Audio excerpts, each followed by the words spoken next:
నమస్తే అండి. ఈరోజు మనకి లాజిక్ బెటరా?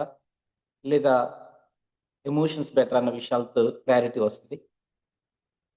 స్టాక్ మార్కెట్‌లో లేదా జీవితంలో మనం తీసుకున్న అత్యంత ఖరీదైన నిర్ణయాలు ఏవంటే అండి, మన ఎమోషన్సేనండి. ఇంక అంతకంటే ఏం లేదు. అంటే భయం వేసినప్పుడేమో అమ్మేయడం, అత్యాశ కలిగినప్పుడేమో కొనడం, ఇవి మనల్ని ఆర్థికంగా వెనక్కి లాగేస్తా ఉంటాయి. అవునా? కాదా? మనకి మామూలుగా మార్కెట్ కింద పడుతున్నప్పుడు యాక్చువల్‌గా కొనాల. చాలామంది ఏం చేస్తా ఉంటారంటే, కింద పడేటప్పుడు ఉన్నదాన్ని అమ్మేస్తా ఉంటారు. దానివల్ల కొంచెం ఇబ్బంది పడతారు. ఓకే.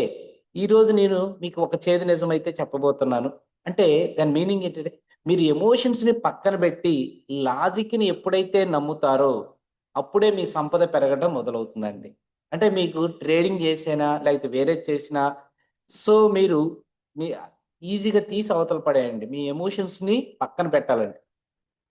ఓకే. ఇంకో క్లారిటీ ఇస్తాను చూడండి. నేను నా కెరియర్‌లో మొదట్లో నేను కూడా ఎన్నో తప్పులు చేశాను.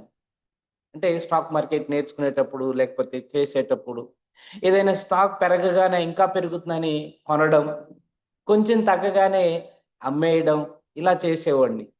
అప్పుడు నాకు ఓ విషయం అర్థమైందేంటంటే, మార్కెట్ కదిలేది అంకెలతో కాదు. ప్రజల ఎమోషన్స్‌తో అంటే పీపుల్ ఎమోషన్స్‌తో అది నడుస్తుంది. ఎప్పుడైతే మార్కెట్‌లో మన ఎమోషన్స్‌లో కొట్టుకుపోతామో, అప్పుడు మన లాభాలనేది మొత్తం కూడా ఆవిరైపోతదండి. అవునా కాదా? మనం స్టార్టింగ్‌లో ఎవరైనా అంతే కదా! ఏది మొదట్లో స్టార్టింగ్ పెరిగేటప్పుడు కొనటం, గ్రీన్ కనపడగానే కొనడం, రెడ్ కనపడగానే అమ్మేయటం ఇలాంటివన్నీ తీసుకుంటాం. అయితే మనం గుర్తుంచుకోవాల్సిన విషయంలేంటంటే, మార్కెట్‌కి మన భావాలతో పని లేదండి. దానికి కావాల్సింది కేవలం క్రమశిక్షణ అనే విషయం చాలా క్లారిటీగా ఫైండ్ ఔట్ చేశాను. అవునా? అలానే మార్కెట్ సైకాలజీ చాలా సింపుల్ అండి. చాలా సింపుల్. అంటే కొత్తగా వచ్చేవాళ్ళకి ఈ విషయాలు తెలియకపోవచ్చు కానీ, ఆల్రెడీ మోర్ థాన్ 2 ఇయర్స్ ఎవరైతే మార్కెట్‌లో ఉంటారో, వాళ్ళు చాలా ఈజీగా సైకాలజీనైతే అర్థం చేసుకుంటారండి. అందరూ భయపడుతున్నప్పుడు మనం ధైర్యంగా ఉండాలి. అందరూ ఎక్సైట్ అవుతున్నప్పుడు మనం జాగ్రత్తగా ఉండాలండి. ఏమీ లేదు. అందరూ భయపడుతున్నప్పుడు ధైర్యంగా ఉండాలా, ఎక్సైట్ అవుతున్నప్పుడు జాగ్రత్తగా ఉండాలి. కానీ ఇది చెప్పడం చాలా సులభం. అంటే చాలా ఈజీ. కానీ చేసేటప్పుడు చాలా కష్టం. అది ఎందుకో చూద్దాం. ఎందుకంటే, మనిషి మెదడు ఎప్పుడైతే భద్రతను వెతుకుతుందో, అంటే సేఫ్టీ కావాలా. అందుకే వార్తల్లో ఏదైనా నెగెటివ్ రాగానే మనం ఆందోళన చెందుతా ఉంటాం. అంటే మనమేంటి మనీ సేఫ్టీ కోరుకుంటాం. బట్ నెగెటివ్ రాగానే ముందు మనం కంగారు పడతా ఉంటాం. ఈ ఎమోషన్ ట్రాప్‌లో పడకుండా ఉండాలంటే, మనం ఒక సిస్టాన్ని బిల్డ్ చేసుకోవాలండి. ఆ సిస్టమ్ అంటే ఏంటో ఇవాళ మాట్లాడదాం. ఓకేనా? సిస్టమ్ అంటే ఏంటి? అది మీ భావాలతో పనిచేయని ఒక యంత్రం లాంటిదండి.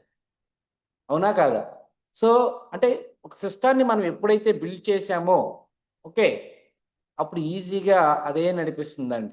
అంటే నా యొక్క ఫిలాసఫీ ప్రకారము మార్కెట్ పెరుగుతుందా లేదా తగ్గుతుందా అనేది ముఖ్యం కాదు.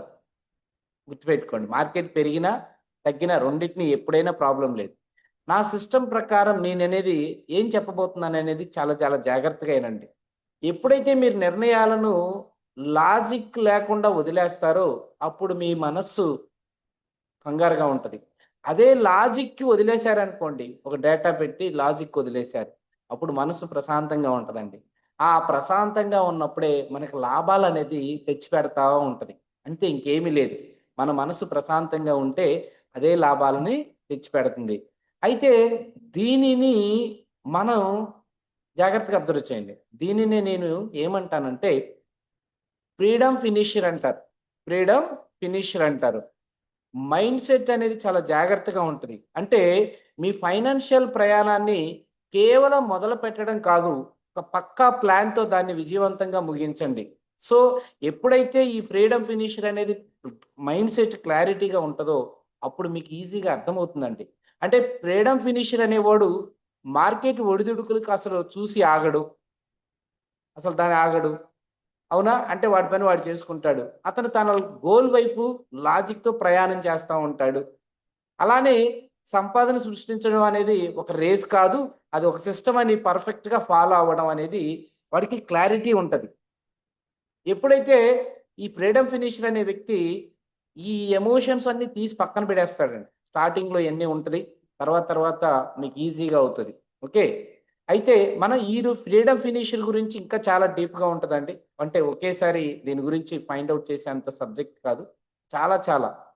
అంటే వాడు మైండ్ సెట్‌ని ఎక్కడ గూడా ఆహ్, తొందరపడి ట్రేడ్ చేయటం, లేకపోతే తొందరపడి ఇన్వెస్ట్‌మెంట్ చేయటం ఇలాంటి విషయాలు అస్సలు మాట్లాడడు.